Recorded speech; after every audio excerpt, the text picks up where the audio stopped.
Салам достор, монтаж модулунун экинчи сабагына кош келипсиздер. Биринчи сабакта биз CapCut колдонмосун жүктөп алып, монтажга киришкенбиз. Эми уланталы. Бул жакта ортосунда турган белги бул видеону жүргүзүү жөнүндө түшүндүрөт. Мына биз басып көрөлү. Видео жүргүзүлүп баштады. Анын бул четинде турган баскычты бассак, ал видеону толук экранга көрсөтөт. Кайра артка кайтыш үчүн ошол эле баскычты басабыз. Чоң экран, кичинекей экран кылып көрсөтөт. Анын астында бизде бул видеонун тизмеги турат. Биздин видеолордун тизмеги. Бул жакта сиздер байкадыңыздар болуш керек. Ак сызыкча көрүнүп турат. Ак сызыкча биздин видеолордун бизге эң аябай жардам берет. Биздин кайсы жерде монтаж кылып жатканыбызды көрсөтөт. Мисалы үчүн бул видеодо болсо ак сызыкча бул видеодо болот. Эгерде бунусунда болсок, бунусунда болот. Эң четте көрүнүп турган, эң четте ушу толук экранды көрсөтчү баскычтын астында убакыт көрсөтүлүп турат. Жакта 006 деп, бул ак сызын турган жердин убагы көрсөтүлөт. Ал эми жанында 0033 деп турган, бул сиздин бардык видеолорду кошкондогу убакыттын көрсөткүчү. Бул жакта плюс турат. Оң болобу, оң жагыбызда плюс баскычы турат. Плюс баскычын бассаңыз, башка видеолорду кошсоңуз болот. Эгерде кошулган видеолор болсо, готово деп турат. Бирок аны кайрадан кошконго да болот. Бул жактан чыгабыз. Эгерде видеону кошо турган болсоңуз, аягында эмес, ушу ак сызык кайсы жерде турса, ошол жакка кошулат. Эми бул четинде выкл звук клипа деп турат. Бул баскыч аркылуу биз видеолордун үнүн жөнгө салсак болот. Ошон үчүн бассак, муну басканыбызда биз бул жактагы видеолордун баары үнү жок болот. Эми кайра басып койсок, видеонун звуктары, точнее үнү кошулуп калат. Андан ары кетели.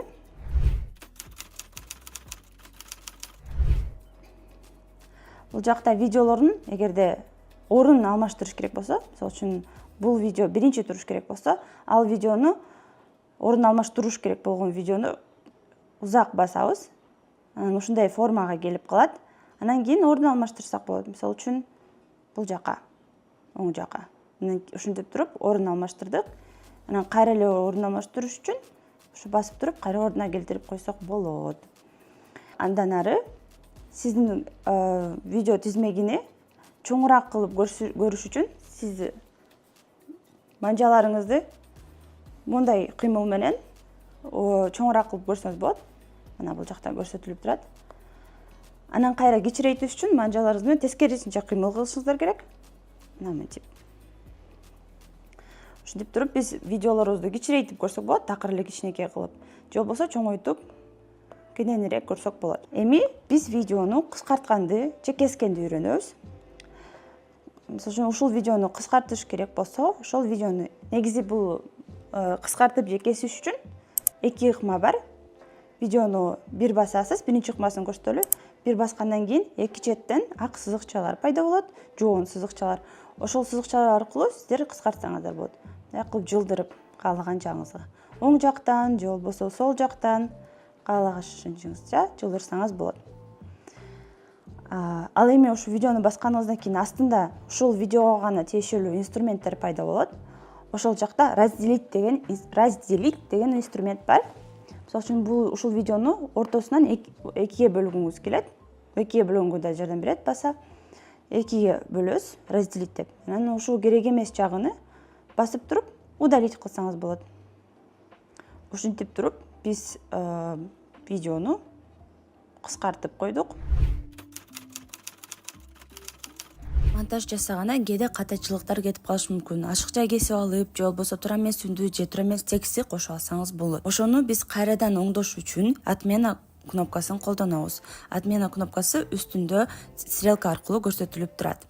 Аны бассаңыз, сиз буга чейин жасаган кыймылыңыз өчүп калат. Мисалы үчүн бул жерде кесип койгонуңуз өчүп калды. Эгерде кесип койгону кайра кааласаңыз, кайтарылышыны, анда жанында турган башка стрелканы басасыз, ошол кесилген абалга кайра келип калат.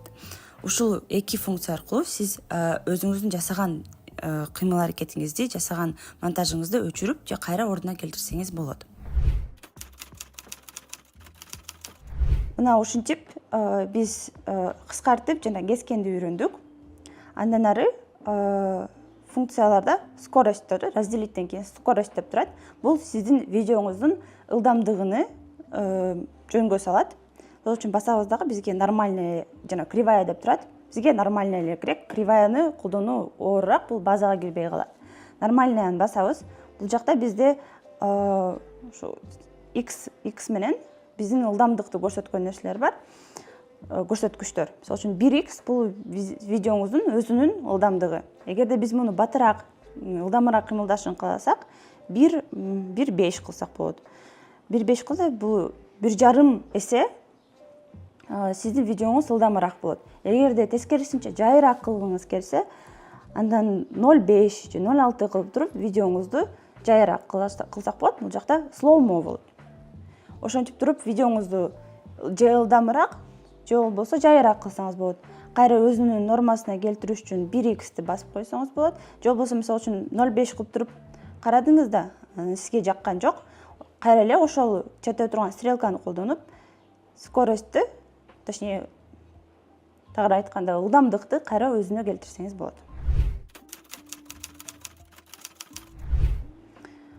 Мына андан ары кете турган болсок, бул жакта удалить деген функция бар. Удалить бул өчүрүп салуу. Видеону өчүрөбүз. Кайрадан кошуп койдук. Бул жакта громкость деп турат. Громкость аркылуу сиздин видеоңуздун үнүнү канчалык жогору, анан канчалык аз болорун жөнгө салсаңыз болот. Ошол үчүн бул жакта 1000ге чейин бар. Ортодо турганы бул сиздин өзүңүздүн видеоңуздун үнү. Анан азыраак кылып жок кылып салсаңыз болот, 0 кылып. Же болбосо көп кылып 710, мисалы үчүн 1000 кылып салсаңыз болот. Астында регулировка громкости деп турат. Эгерде сиз бир видеонун үнүнү 268 кылсаңыз, жана башка видеолордун үнү дагы 268 болушун кааласаңыз, сиз регулировка громкости бассаңыз, сиздин бүт видеолоруңуз ошол параметрди алат дагы, ошондой көрсөткүчтө болот. Биз кайра ордуна келтирели. Регулировка громкости кылып. Мына ушинтип бул жакта дагы толтура функциялар бар, толтура инструменттер бар. Бирок булар базага кирбейт. Кээ бирлери жөнүндө биз аягында айтып беребиз. Бул жактан чыгалы. Буга чейин айтып кеткендимдей эле, инструменттер ар кандай болушу мүмкүн. Мисалы үчүн бул жактагы инструменттер бүт видеолорго тиешелүү. Ал эми видеону бассак, ошол видеого гана тиешелүү инструменттер болот. Бул жакта бир кичинекей стрелка пайда болду. Эгерде биз буну алмаштырайык десек, башкага кире турган болсок, 2 сызым пайда болот.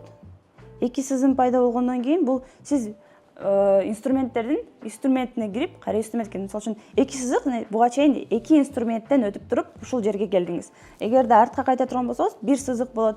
Андан кийин дагы бассаңыз, сызыктары жок болгондо бул сиз негизги инструменттердин бетинде жүргөнүңүздү билдирет. Бул сабакта акыркы айтып кетчү нерсе, монтаждап жатканда сиз кайсы платформага монтаждап жатканыңызды билишиңиз керек. Жана ошол платформага жараша видеонун форматын алмаштырыш керек. Бул жакта негизги инструменттердин арасында кирсеңиз, соотношение сторон деп турат. Ошону басасыз. Бул жакта Instagram'дын, TikTok'тун, YouTube'тун форматтары турат. Мисалы үчүн 9:16, 1:1 болгон. Ошону монтаждардан алдын тандап алсаңыз, монтаждоо жеңилирээк болот. Мисалы үчүн биз бул видеону TikTok форматында кылалы дедик, же болбосо Instagram форматында. Ошого жараша сиздин видеоңуздун көрүнүшү өзгөрөт. Оригиналга кошуп коелу. Мына ушинтип экинчи сабак аягына келип жетти. Кийинки сабакка чейин көрүшкөнчө.